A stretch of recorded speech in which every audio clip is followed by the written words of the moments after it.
easily entertained, like a book club, but for people with short attention spans. Strap in, ladies. There's gonna be spoilers.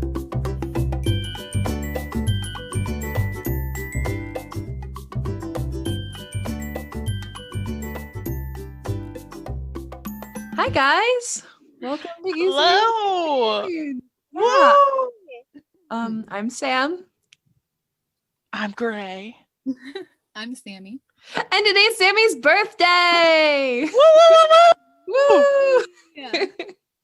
So we're doing things a little different today. We said that we were going to do our K-pop episode for the first, but we thought that it might be fun to do it for Sammy's birthday instead.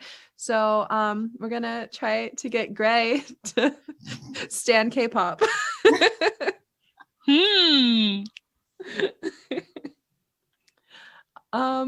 So yeah. Where do we begin? I feel like since it's Sammy's birthday, you should. Where do you want to begin on this topic? I think it's important to say that this has been a new occurrence for like me and Sam. I know it's just like a new thing, really a quarantine hobby. I think it's gonna last past quarantine from from everything that I've just become so obsessed with. I don't think this is gonna be a just quarantine thing. Oh yeah, no. Yeah. That's why it started. I think. Yeah. For sure. It really did pop up. Like, I feel like I didn't see you guys obviously for months, and then the next time I saw you guys, y'all were like K-pop and sending me videos, and I was like, whoa, what like made the what happened? I guess, like, how did this begin? Fully it was crash landing on you. Yeah. Which spoilers, that's what we're going to be covering on the first. Yay, we're very excited. It's a K-drama. No, because the reason I started watching that show was because I found like a cool podcast, and it turns out the man who does that podcast is like a K-pop singer man. Cool. Didn't know that at the time, and then like I looked him up, and then I was like, well, I guess I'm full in now. No turning back. And I just kind of fell in with her, honestly. Pulled down the rabbit hole. But it's so easy to do. Like, yeah. So we both started kind of getting into it late July, early August of this year, I think. Yeah, I think it was, yeah. Yeah, well, I listened to some K-pop before that, like when I would run or work out, because I think it's easier to like run to stuff that like I can't sing along with, you know what I mean? Because like, oh my gosh, that's true. like if I'm running on the treadmill, I'm gonna be performing, obviously. Clearly. I'm gonna be That's at a funny. concert, but like I can't do that if I can't speak the language. I can attempt for sure. I have. Have you? Yeah. I've tried. Do you try? Yeah, it mostly like just like very small bits and pieces of songs. I'll be like, let me just be like, Hajima, I know that one. Yeah. Okay, here's a question. So, well, some K-pop songs, are they in English or are they mostly in okay. They're mostly in Korean. When they are in Korean, do you look up the meaning of what the song's about, or do you just kind of vibe with it and you're like, whatever they're saying? I think it depends on the song. Like, I tend to look up the translation and the meaning, especially with like BTS songs, because they tend to have like really deep, like, not Dynamite so much, which is the English song that they sing, but like they tend to have pretty deep meanings. At least lately, the last couple of albums have been really heartfelt. I saw that in my research because I've heard a BTS song and I liked it. I think they're on my hot songs playlist on my phone. And then obviously that Blackpink song that's in that TikTok that everybody uses. But other than that, I really wasn't educated much in the K-pop arena. Yeah. But in my research, I saw that that's one thing that set BTS apart was that they would sing about like mental health and like stuff that was more, I guess, real than other K-pop artists. Don't quote me, obviously, but I think that was one of the reasons why they got so popular. But I thought that was cool. I like BTS. That's kind of like BTS and Monsta X are my two like top bands. I only knew Blackpink before this year. Blackpink was like the only K-pop band that I actually knew, other than I think I heard one Big Bang song like when I was in high school. But like I just, something about both of those bands, there's just this weird like parasocial connection that you just can't. It's intense. Sammy, what are your favorite K-pop artists? I don't know why you're laughing. Idols. No, truly, I'm a BTS fan. And Monsta X as well. Listen, on the topic of Monsta X, they have a full English album. They do. That it's. I love Monsta X. I love their Korean songs, but their English album is. I've listened since I found it. Since I like started listening to it, I've listened to it at least 14 times. Like it is so the whole good. album. The whole album. Wow. Yeah. Wow. And that was only this past 6 months, right? Yeah. Wow. Listen, my Spotify raps all K-pop. All K-pop. I don't know how it happened. I do. I lied. I do. Yeah. But I don't know. I feel like their music is I think it's easy to listen to. Like you could literally be like working or whatever, and like all of a sudden you're on like two albums deep of like a band you don't know, and it's just like you're working, you know? Yeah. Because I was just gonna say the music is very catchy. It is. I definitely I do enjoy K-pop. I guess I just never. I don't know. I guess I went down the rabbit hole in my research. I don't know if other people are like me and don't really know K-pop. The stars, right? Like the stars in the band are called idols. They're idols, yeah. Yes, because like people like idolize them, like all celebrities are, but that's something different that like if you don't know K-pop, like they're called idols, which is a little jarring at first, like, oh, it's interesting. So that's a little interesting tidbit I learned. And it goes back to, remember when that app was really popular and it was like I don't know if it was Japanese or it was an Asian app, and you put your face in and it made like a cartoon face of you and you could like do little dances.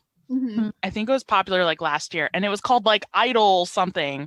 And I'm like, oh, okay. It was like a K-pop thing. I'll have to re-download that. We could put that on our Instagram. Oh my God. That could be fun.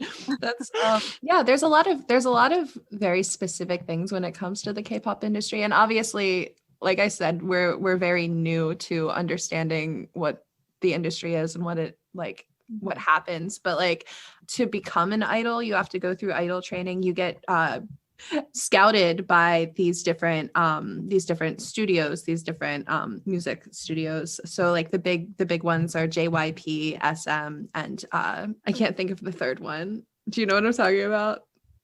It's another one with letters. Yeah, it starts with a J, but I can't. So there's these big ones, but like BTS's Big Hit, Monsta X's Starship, JYP, YG, and YG. SM. Oh, that's what it is. Yeah. That's very confusing. All letters. Yeah. So there's all these different little conglomerations of music producers and music. And don't they have a lot of crazy rules for the idols and like stuff that doesn't? It's like a little on the edge of, it seems a bit intense. Also, they're just like put together with these other dudes in like a dorm room from like the youngest age, and it's like you have to get along with these people for at least 7 years. Yeah, like, that is just crazy. Wow. Yeah, that is crazy. Like it seems tiny. This guy was 14, and the other ones were like 17-ish, right? And they were all put together in like a dorm room. They had to live together. Wow. It's just crazy. It is. Yeah. Do they? It seems. I don't know. I feel bad because do they get their like how much are they getting paid? It feels very like controlled, like are they allowed to really be their own individual? It seems kind of like Cheetah Girls, like when they when they go for their record deal and they're like, you have to wear these masks, and they're like, we don't want to wear them, they're like, you have to. It seems like they don't really have much control when they get big. Are they allowed to have more control of their own image as a band, or no? I'm not exactly sure. I think it also super depends on how big they get and what their contract states and like what company that they're with. But I know for all of the companies, you go through this training and all of this like the costuming, the dorms, like the boarding, everything. You basically come out and you're in debt. Like you have to put out albums and work to pay off the debt that you have to the company. That's so crazy. Yeah, it's wild. But I don't know a whole lot about the industry itself. I think we were kind of just wanted to talk about like things like biases and like cute little like the names of the fans and stuff like that. If you guys want to talk a little bit fandom is freaking nuts. Oh K-pop fans, they're great. Anything you see trending on like Instagram, they'll like go and like spam someone's page, even like political stuff. They'll go and like spam their page, and I'm like, all right, K-pop fans. Yeah, they're amazing. Intense. But like in a good way. I wouldn't say like it's not, they like what they like. Exactly. They do. Exactly. So the fandoms, there's for BTS it's ARMY, for Monsta X it's Monbebe. That's what they call themselves.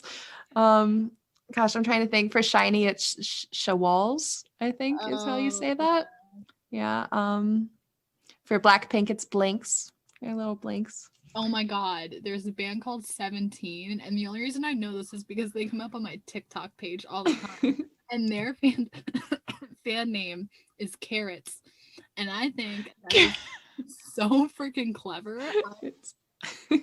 I was blown away. Yeah. Like figure it out, but good for them. It's like carrot, like 24 karat. Yeah. It's who decides these names? I think fandoms themselves? The fans, and then like the idols themselves are like, oh yeah, that's cute. I'll call you guys that. What fandom are you? I guess the ARMY. Yeah. The ARMY is scary. The ARMY's big. It is the ARMY. Yeah, there's a lot of them, and an ARMY it stands for something. It's adorable MC for youth, because it's in Korean. It's AMY, not ARMY. Oh. Or AMI, I guess. But wait, what? Yeah, when you spell it out in Korean, it's just like AMI. Oh, I thought you said Y, like Amy. Like yeah, like Amy. But it's ARMY. It's adorable MC for youth. Oh. AMI. Cute. I'm trying to think of the other like fandoms that we're part of. So Monbebe is Monsta X. I would say that we fall under that. Yeah. We watch look at her, a Monsta X video. Really we made Grae watch a Monsta X video. Oh, yeah. So did that change your life or what? I did. I love the men dancing. That is like, I really like that, and I obviously liked the song. It was very life-changing. I definitely think I am gonna listen to more K-pop. I think, I don't know. Do you feel like K-pop has been mainstream in America yet? I don't know. I feel like it's trying, but I don't know if it's gotten there yet. Yeah. I think quarantine has brought a lot of people into K-pop. I think the fact that BTS has been nominated for a Grammy, even if it's for their all English song, which I have feelings about Dynamite, because I liked it when I first heard it. It was just like this fun kind of antiseptic pop song. You know what I mean? Like it was fine, but they have come out in 2020. They've had 2 albums, and the first album had songs on it that were just far more superior than Dynamite. They have these just like, I would argue that Black Swan deserved a Grammy nomination more than Dynamite, but because Dynamite is fully in English, English. was the one that got the nod.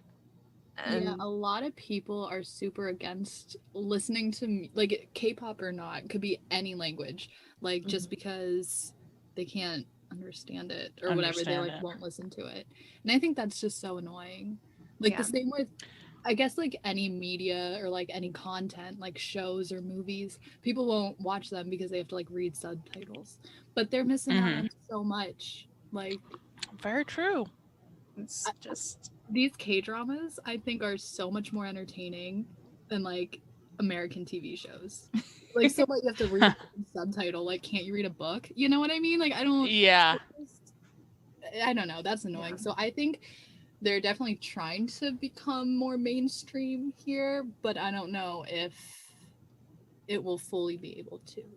You know what I mean? Like, I think we have this kind of, even if we don't want to admit it, this like inherent xenophobia. So anything that isn't exactly the way that we expect it to be, we're just going to say, oh, that's weird, or I don't want to put in the effort. Why would you listen to something that you can't immediately understand? But you don't have to speak a language to understand an emotion behind something. You know what I mean? Very true.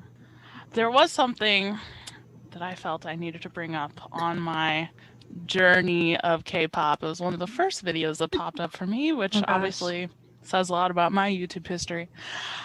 And I've honestly thought this before, listening to some K-pop stuff, is I think there's a little, how do I say this? I feel like, okay, the girl I watched, she was talking about, you know, cultural appropriation and racism and colorism in K-pop and within the bands. And it was like an hour-long video, and she pulled out all these examples. I was like, dang, you know, some of the members coming on other members for being too dark. And I know that's definitely, you know, like colorism in Asia, you know, they want very pale skin. And, you know, some of the members, some of the songs having the N-word in it. And I'm like, what the heck? You know, me, I don't know nothing about K-pop. So I'm like, what the heck do they be listening to? Like, how is the N-word being used in anywhere in Asia? That doesn't make sense to me at all. And, you know, definitely using African-American hair, well, not even African-American hairstyles, just black hairstyles. And, you know, the girl was talking about how, you know, reggae, which is from Jamaica, I'm half Jamaican, you know, kind of spread across the world. And I guess they have a word, I should have written it down, but they have a word where it's like reggae hair, meaning like black hair. So they know that it's like, it's not from an Asian culture, it's like from black culture. So that sort of, I don't know. There's one thing to appreciate another culture, but when they're not respecting that culture, you know, by using the N-word and, you know, being colorist, that kind of rubbed me the wrong way. And I don't know, that I was just like, oh, that's very disappointing, you know, to see them having cornrows in a music video, but then you're like, don't give a crap. And I know I was looking, a lot of like black K-pop fans are bothered, and they're like, we say these things and we know that the record labels listen, and the girl pulled up this whole they had this whole meeting where they pulled up like all these black fans and what they're saying. She's like, we know that they hear us, but they just don't care. I was like, oh, like that's definitely, if you want to go global and, you know, international for other audiences, and you want them to be accepting of your culture, you definitely have to be aware of other cultures. Absolutely. So that was an interesting deep dive I went into I think looking at K-pop. I think, you know, Korean beauty standards are very, very incredibly strict. And then you've got this sort of whatever of black styles without actually being black. And I've seen that a lot, you know.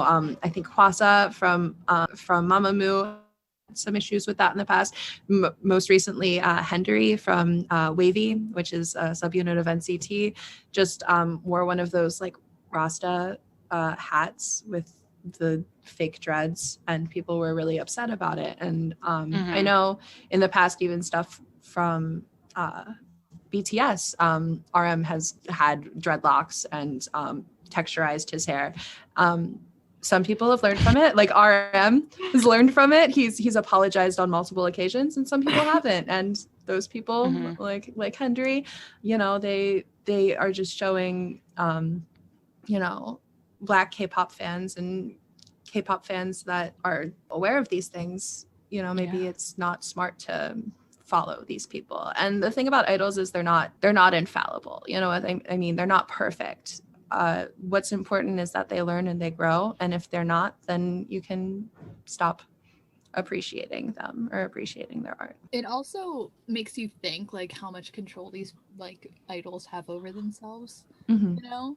Because like I would assume, now obviously I don't know, but like they probably have no control over like what they're doing. So all of that probably comes from like the higher up people who like you know, should know what they're doing, obviously, if they're like marketing it to people. And like, it's just so crazy that literally, you know, Black people are so hated, but people love to take anything that Black people make, you know, like rap music, hip hop, dreadlocks, any sort of style influences. People love to take it, but don't like to respect Black people or understand where it comes from. It's just, you know, like hairstyles, like those aren't just like fashion trends. That's how people wear their hair to, you know, wear their hair. That's just how they do it, you know? So that rubbed me the wrong way. And I was like, no, K-pop, why you gotta do that? Because it just sucks when another race that has experienced prejudice, you know, I would hope that they'd be more understanding, but it definitely is a different dynamic because they're in a country where they're surrounded by the same race all the time, whereas we live in a country where we're surrounded by, you know, everybody. So I don't know. It's just very, very interesting. Yeah. There's a lot of layers to K-pop that I did not know, like with the idols and the weirdness they have to go through. And it's just a lot. It's a very deep dive when you go into it. It's incredibly interesting. It's one of those things that I don't think I'll ever like, you know, you'll never know everything about it, but it's important to know, you know, how like the different layers, like that there are, you know, pros and cons to any sort of industry, especially K-pop, especially, you know, these people they become so big, even smaller bands, they become so big and they just kind of just take over aspects of your life. Like BTS gives me more serotonin than any other thing in my life right now. Like, you know what I mean? Like it just, they very much have a lot of power. Yeah. Hence why they're idols. They're idols. The name is very appropriate. Yeah. But yeah, so you've done a little bit of research. Have you found any bands that you like really have clicked with or like? I mean, I feel like I hate to be like cliche, but I did like the one BTS song. I forget what it was. It was a collab with an American rapper, I think. I forget what it was. It's on my playlist, but I liked that song. Was it the Savage Love remix? They also did a Old Town Road remix. I saw that on the award show. Yeah. I probably because they're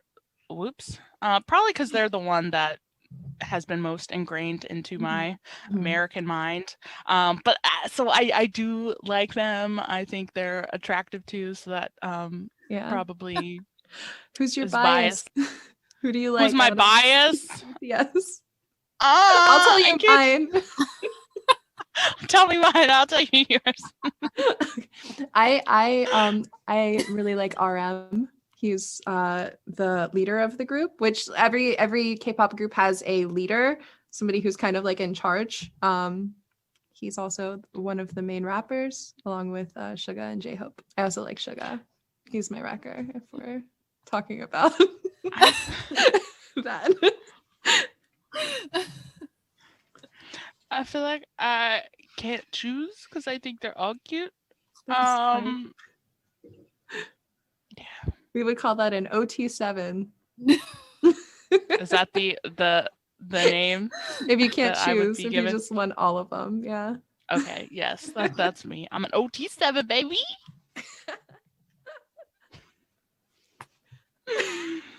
So yeah, I'd have to go with BTS. Yeah. Would probably be my favorite. I love that. But I'm gonna do more of a deep dive, and maybe in a year we'll do a catch up, and I'll have like some obscure Heck yeah. band that You'll be really into Card. Yeah. Sure. They're a co-ed group. That's super like not common. They're great though. Well, Sammy, who's your bias? My BTS bias. Yeah. That's what we're talking about. Obviously J-Hope. I have a lovely candle here from my mother that smells like J-Hope. Got it for Christmas. You know, big fan. My gosh. Also V, who shares a birthday with me. So yeah, happy birthday. Oh, happy birthday! Our boy Kim Taehyung. We love him. Yeah. Your bias will pick you, I think. Yeah. You'll watch a video. I love that. Like, Yep. That's the one. I love that. At some point. Obviously. Yes. And we're gonna do dance videos, are we not? Yeah. I was promised that we would do dances. So we can figure out how to do a dance video. Something easy. I think that would be fun. Something easy though. Yeah, we can't. I don't think we could do a single BTS. I could do the Otsukare Sama Desi Tab one, but that's it. Maybe the cutesy what do you call that? Oh, I can't think of it. Boy in Love. Oh god. Grae, you're just like, I have no idea what's happening right now.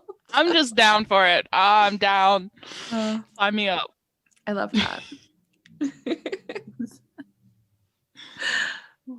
Well, this has just been like a little talk about K-pop, but I'm sure we'll have a lot more to say with the upcoming year, 2021.